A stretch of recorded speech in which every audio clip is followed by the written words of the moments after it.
Welcome to Back to the Futures, the official podcast of the Futures Collegiate Baseball League, presented by ChangeUp. I'm Owen Chadrick, and joining me, as always, is my co-host, Johnny Maffey. Johnny, how are you today? I'm great, Owen. Thanks to everyone for tuning in, whether they're watching or listening. You know, the other day we had the longest debate yet on the player and pitcher of the week. Yeah, it was a very good week for many players in the FCBL, but two Starfires ended up coming on top. Jaden Brown, who hit 500 this week, and Noah Lewis, who was exceptional on Sunday, throwing 7 innings of no-hit baseball, ended up with 8 innings of 2-hit baseball, but just a great performance from both of those guys.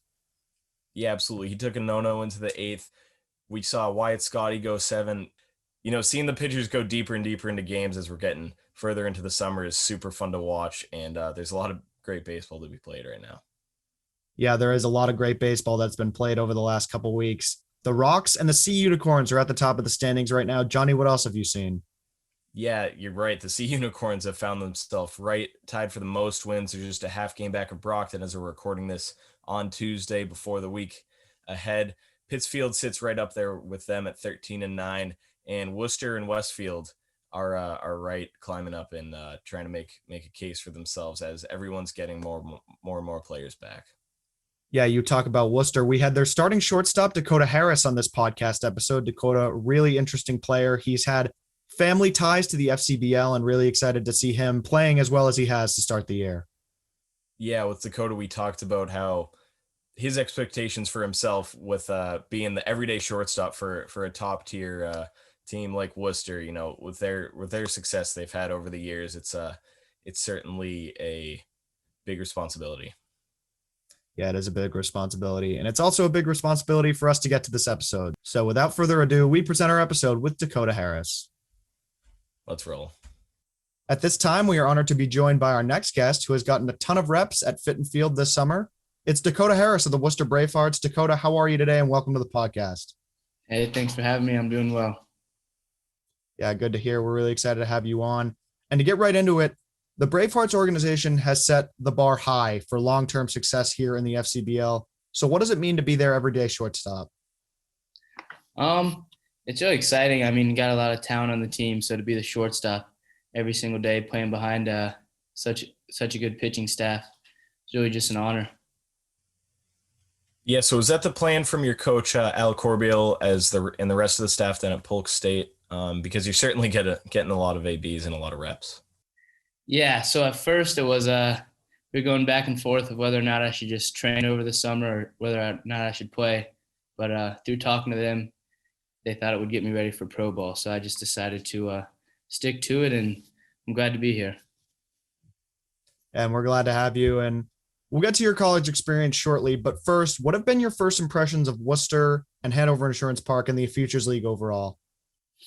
It's great. I mean, I know there's not as many fans as they have had in the past, but still, there's more fans than the college games, but it's still a lot of fun.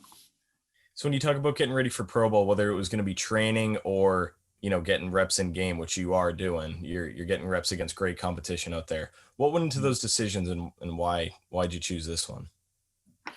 So I'm still training. I have a trainer over at the strength house, and I'm still getting faster.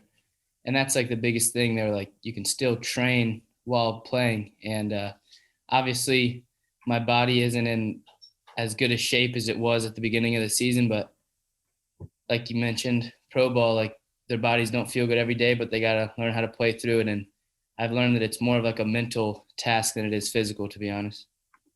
And are you training that hair too? No.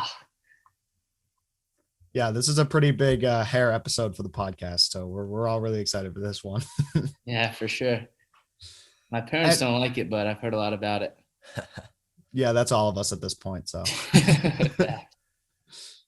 and we know you've probably heard a thing or two about the FCBL. Both of your brothers came through the Bravehearts organization. Dylan played for Worcester from 14 to 16 and was with the Reds organization. Dustin played in 2018. He won the Adam Keenan Award and is now a member of the Ranger organization. So what was it like growing up around those two, and what are the most important lessons that they've taught you? They've taught me to just continue to work hard. Whether you're doing good or bad, just stay level-headed and be consistent with it. Don't get too high, don't get too low, but just continue pushing forward. That's the biggest lesson that they continue to tell me to this day. And were they the ones that ultimately pushed you to join Worcester? How did you get in contact with Worcester about joining the Bravehearts? I think a lot of it was Dylan. Dylan was big into helping me get here and was big into pushing it. He thought it really helped his career, so he wanted me to.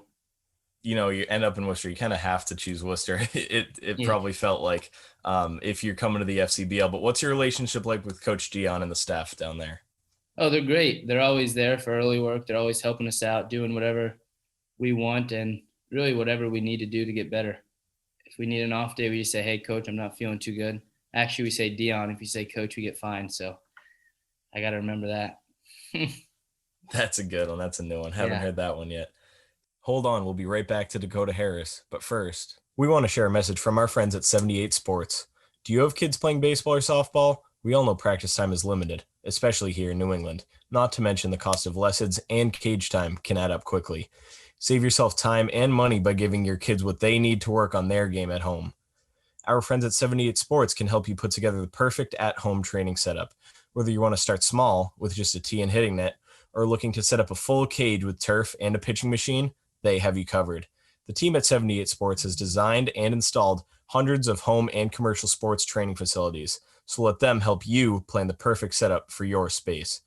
Visit the 78 Sports website at 78sports.com. That's SEVENTY number 8 sports.com. For a limited time, just by mentioning Back to the Futures, you'll receive a 10% discount off your order. That's SEVENTY number 8 sports.com. Now, back to Dakota Harris. So we heard from Donnie and the rest of the press box staff up there that you're the first one on the field almost all the time. You eat, sleep, and breathe the game. How much do you cherish these moments, leading into a new stage of your career? Yeah, it's special. I know that you can't take every day for granted. It's exciting. Like I said earlier, you can't see as many fans. Like I don't see as many fans. I'm getting used to it now, but it's just I remember being that little kid out there watching my brothers play and just looking up to them. And when I see them in the stands, it's like I think it might have been Kobe that was like, if someone's in the stands paying to watch you, like you got to perform to the best of your ability. So it's one of those things. Just go to the field. I love it. It's something I've been doing my whole life, and like I mentioned earlier, my brothers just tell me to stay consistent. So I try to get to the field early, get my work in, and perform on the field. Well, it's certainly not going unnoticed. So this spring at Polk State, it didn't go unnoticed either. He hit 289, you knocked in almost 50 runs, and you swiped over 20 bags. How much did you actually get to play in 2020 with COVID and everything? And did you know you're going to get so much playing time this spring?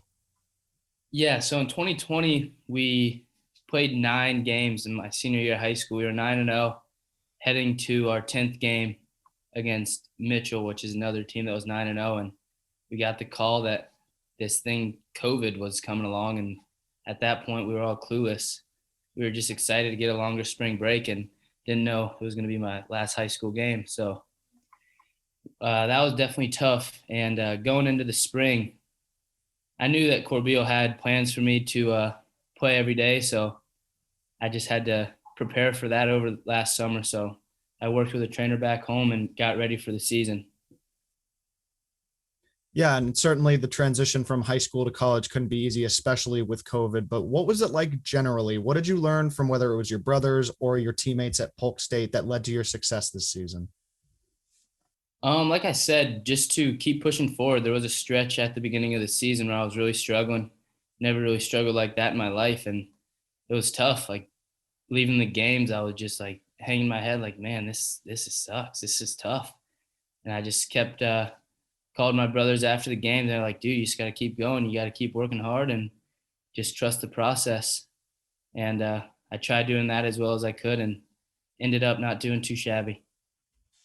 Yeah, absolutely. It's certainly about how you respond. So another process, the one off the field. What was the recruit process like? How'd you end up at Polk State? Did you always know you're gonna play JUCO, and did COVID change any of that? Well, once I saw Dustin got drafted out of a junior college, I saw that he didn't have too many offers out of high school, and he went to a JUCO and did real well for himself. I saw that my junior year of high school, and that's what I wanted to do.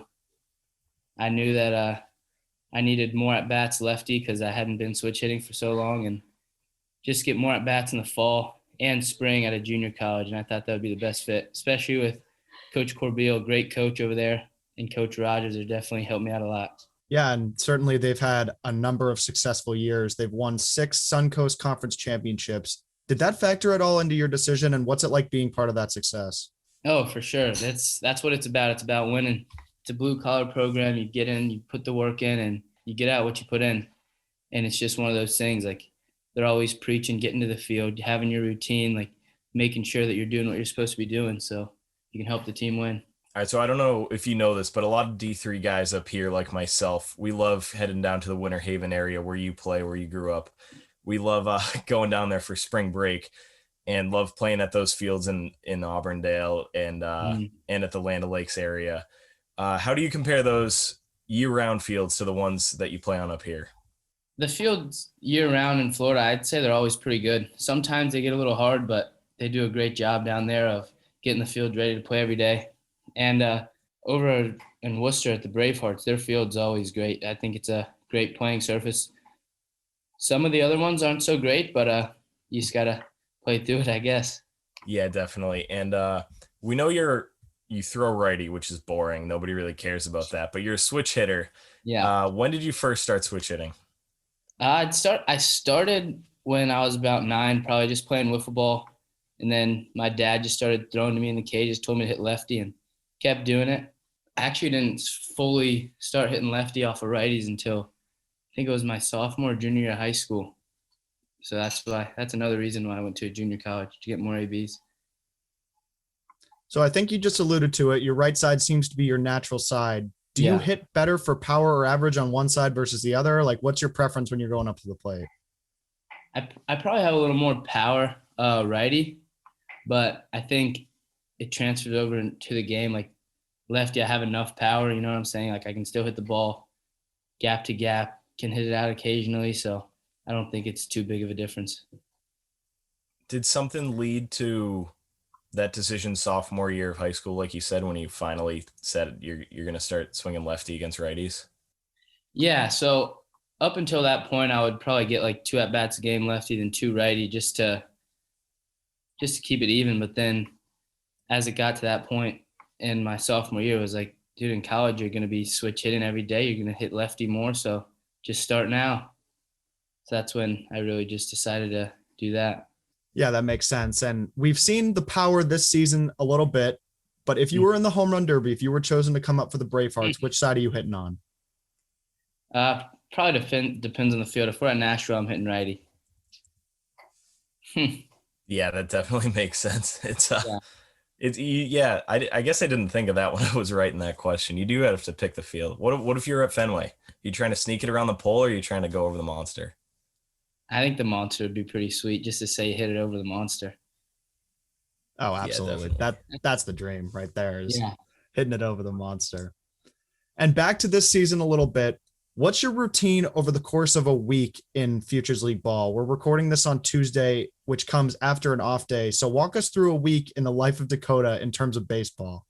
So I wake up, I go to the strength house at 9 o'clock. I get back home probably around 11:30, get something for breakfast, take a nap, and then I get to the field around 2 o'clock, get some early work in, relax in the locker room, and then hit BP on the field. After BP, go to Qdoba or something, get something to eat, and then get ready for the game. What's the order at Qdoba? Get a burrito with just about everything on it except for like those hot peppers. Yeah, that's how to get fired up for a game right there. Tough on a hot day to have hot peppers.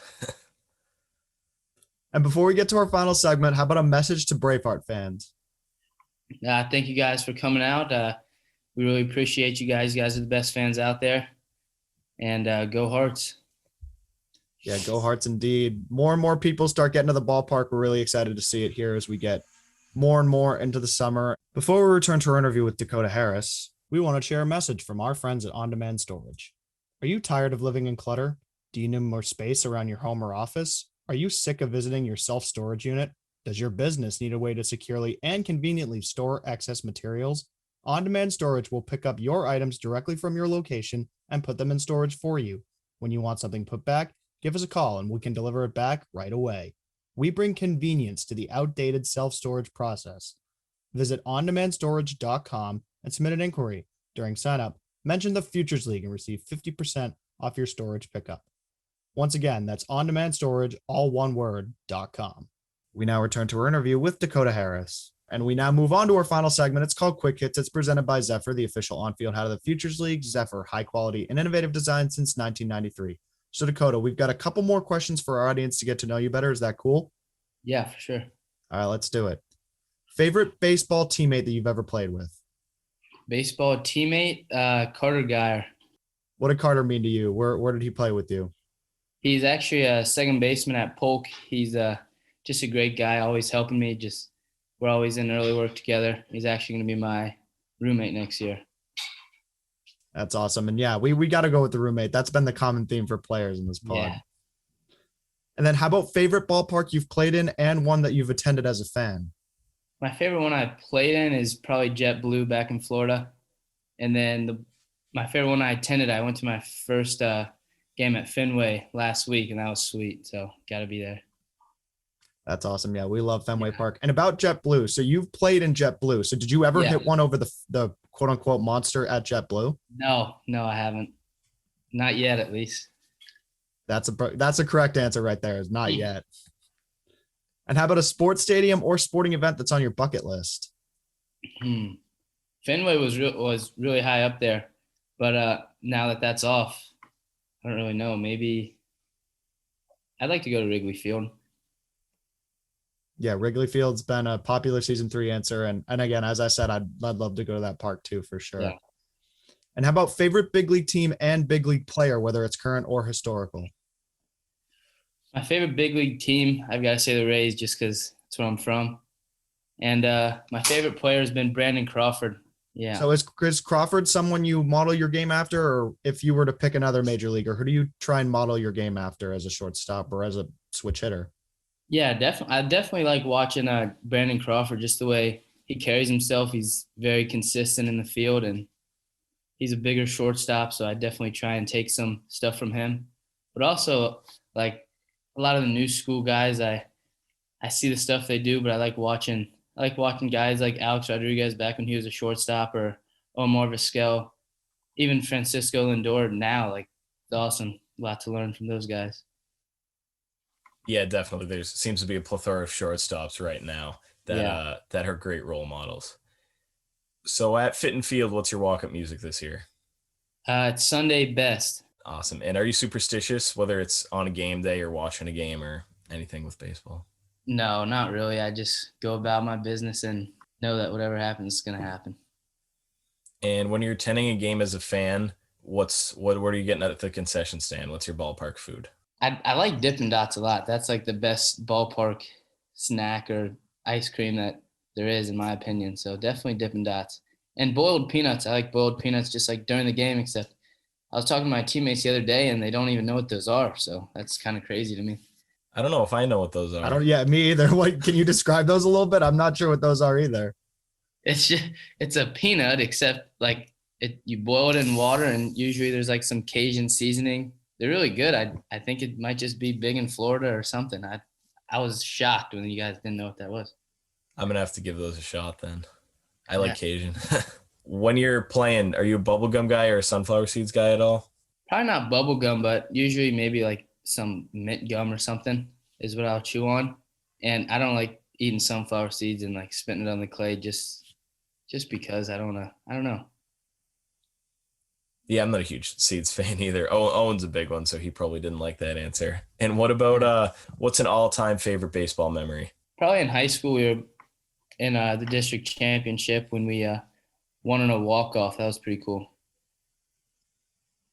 Yeah, it's awesome. That's the stuff you'll never forget. For sure. Yeah, 100%. Well, Dakota, that's all we have for you. Thank you so much for joining us. Best of luck with everything, and we can't wait to see you and the Bravehearts at Hanover Insurance Park all season long. Yes, thank you guys for having me. Have a good one.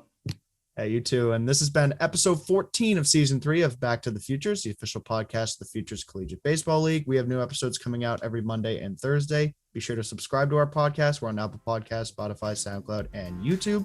Thanks for tuning in. We'll see everyone soon.